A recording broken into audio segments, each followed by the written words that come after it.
balik lagi permisa ke RB Reptile Channel.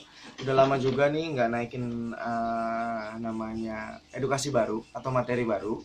Sekarang saya membahas tentang ular pucuk atau juga disebut ular daun atau ular janur dari genus Ahaetulla. Nah, pertama kita angkat mitosnya dulu. Ular hijau dikenal mitosnya adalah ular yang katanya kalau kalian masuk ke sawah nanti matok ubun-ubun. Nah, itu mitos itu sudah berkembang cukup lama dan dipercaya oleh sebagian masyarakat karena pada dasarnya ular hijau ini atau ular pucuk ini memang habitatnya adalah di atas pohon atau arboreal. Nggak mungkin ketika dia hidup di atas pohon dia matoknya mata kaki, ya kan? Pasti dia menyerang atau mematuk bagian atas bagian tubuh manusia, terutama di bagian kepala. Cuman orang sering salah kaprah karena sebenarnya ular hijau di Indonesia itu cukup banyak. Dan untuk jenis ular pucuk ini atau spesies ular pucuk ini masuk kategori ular yang tidak berbisa atau tidak berbahaya. Ya, ciri khasnya adalah mereka memiliki kepala yang runcing, kemudian pupil mata yang bentuknya horizontal, ya, jadi garisnya ke depan. Kemudian ujung mulut sampai ujung ekor warnanya hijau full. Ya, kita tidak membahas dulu tentang ular hijau yang berbisa. Jadi kita membahas tentang ular hijau atau ular pucuk dan ular hijau yang tidak berbisa ini. Sebagian orang berpikir bahwa semua ular hijau itu berbahaya. Sebenarnya tidak. Untuk jenis dari keluarga ular pucuk ini, dia sebenarnya sangat-sangat tidak berbahaya. Dia hanya memakan cicak, burung kecil, bunglon, atau katak, ya, yang ada di atas pohon. Ular ini mampu pindah dari pohon ke pohon dengan sangat cepat dengan mengandalkan kekuatan otot mereka. Kemudian pergerakan mereka sangat-sangat tidak terlihat. Biasanya dia akan bergerak sesuai arah angin mengikuti gerak-gerak pucuk atau daun. Ular pucuk aktif siang hari atau disebut dengan diurnal. Nah, jadi ketika malam dia akan bertidur atau bertengger di tempat yang mana dia anggap suhunya paling baik untuk dirinya. Ular pucuk juga masuk ke famili Colubridae dan berkembang biak dengan cara ovoviviparous atau bertelur melahirkan. Nah, jadi ular pucuk ini tidak bertelur, teman-teman. Jadi dia ini sudah mengeluarkan baby-babynya dalam bentuk plasenta bening. Nah, jadi seolah-olah seperti melahirkan. Padahal tetap anak-anak yang baru lahir itu dibungkus cairan bening. Nah, baru biasanya nanti keluar langsung si anak sudah mulai mandiri, sudah mulai berburu sendiri dan tanpa dirawat atau dijaga oleh orang tuanya. Hampir semua reptil seperti itu ya, kecuali buaya yang merawat telurnya sampai menetas sampai anak-anaknya bisa berburu sendiri. Nah, sebagian orang, khususnya teman-teman anak reptil ya, yang tahu tentang pucuk atau ular pucuk, sepintas dua spesies ular pucuk yang saya pegang ini sama. Ya, sama-sama ular pucuk. Nah, cuman kadang-kadang orang bingung nih. Katanya pucuk ada beberapa jenis, ada beberapa spesies. Nah, di sini kita coba mengupas tuntas tentang dua spesies ular pucuk. Sepintas memang seperti sama ya. Padahal yang saya pegang di sini ada dua spesies dari genus yang sama, genus Ahaetulla, tapi dua spesies atau dua SP. Yang pertama yang tangan kanan saya ini adalah Ahaetulla prasina. Nah, ini Ahaetulla prasina. Ya, nanti perbedaannya saya jelaskan. Kemudian yang di tangan kiri saya ini Ahaetulla mysterizen. Ya, Ahaetulla mysterizen. Nah, sepintas mereka sama. Tapi sebenarnya ada ciri yang membedakan mereka untuk dilihat dengan kasat mata. Ya, dapat dilihat dengan mata telanjang.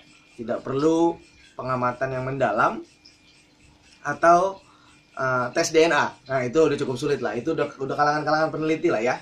Nah, di sini kita saya akan sedikit memberikan informasi untuk khalayak umum. Nah, bagaimana membedakan antara Ahaetulla prasina dengan Ahaetulla mysterizen. kita membahas yang pertama adalah Ahaitulah Prasina. Ini Prasina. Nah, bentuk kepalanya sama-sama runcing dan sama-sama memiliki pupil mata horizontal, ya.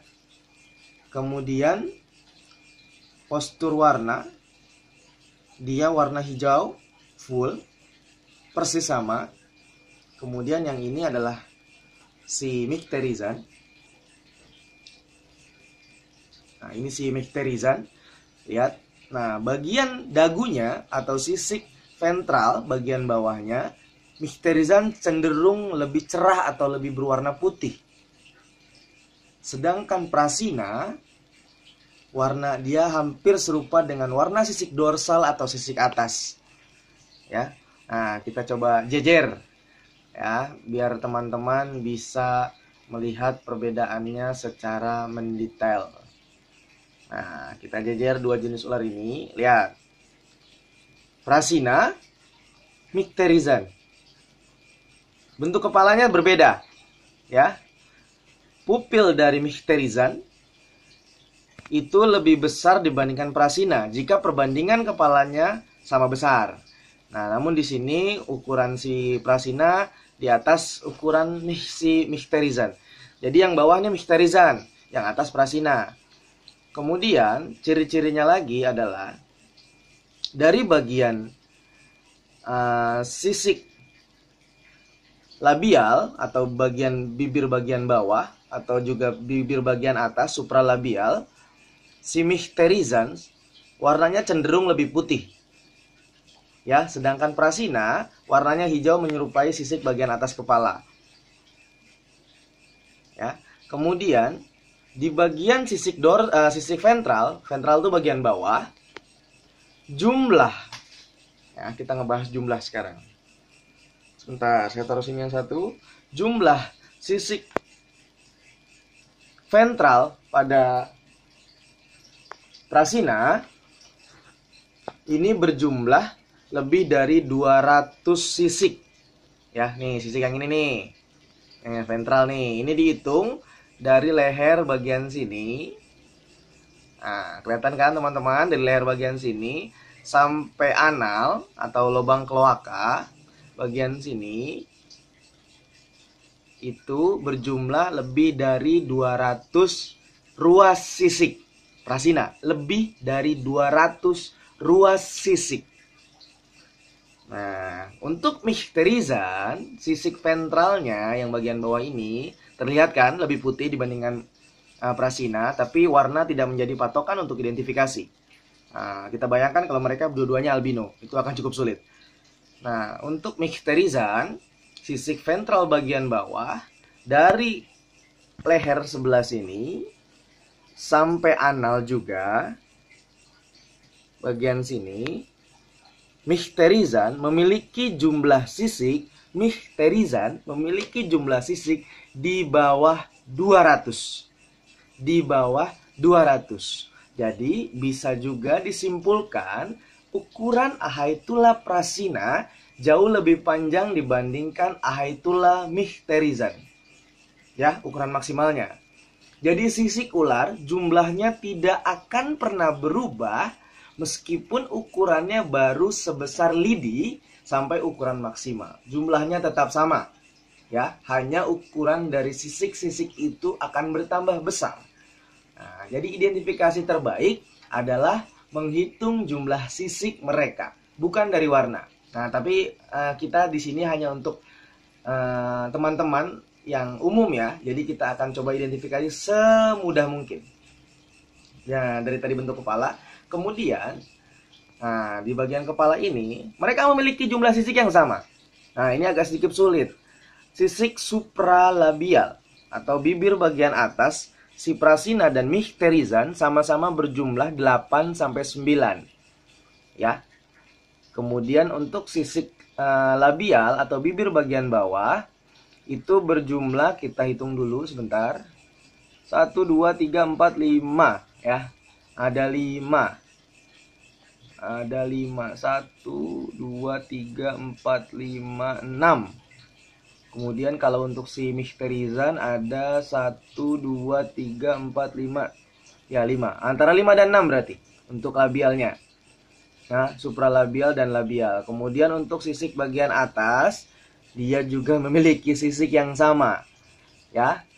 Nah, dia juga memiliki sisik internasal 1, kemudian sisik bagian bawahnya pun mereka sama persis jumlah dan bentuknya. Meskipun terlihat ketika kita melihat bagian mukanya dari sisi samping, mimik wajah mereka atau warna mereka jelas jauh berbeda.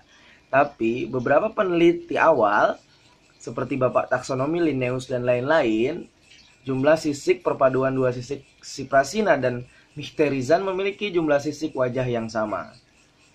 Ya. Nah, ini adalah pengetahuan identifikasi simpel untuk teman-teman. Membedakan antara Prasina di tangan kanan saya dan Michterizan di tangan kiri saya. Ya, ini ular pucuk yang sering dijumpai di daerah dekat pemukiman warga. Ya, dan ingat, ular pucuk tidak berbahaya untuk manusia. Ya, nah, teman-teman semua sering salah nih. Kadang-kadang mentang-mentang warnanya hijau, dia dijudge sebagai ular yang berbisa. Sebenarnya dari si pucuk ini adalah ular yang tidak berbahaya untuk manusia. Ya. Ada memang ular hijau yang berbisa, cuman kasihan pucuk jadi ikut kena fitnah, ya. Jadi kita harus tetap waspada, tapi kalau bisa jangan main hakim sendiri, membunuh mereka. Karena rantai makanan tersusun rapi dan ular ada di dalam rantai makanan tersebut. Jadi rantai makanan tidak boleh terputus. Oke teman-teman, sudah mengerti perbedaan antara Prasina dan Michterizan? Kalau bingung boleh komen di channel saya ya, tapi jangan lupa like dan subscribe. See you, bye-bye.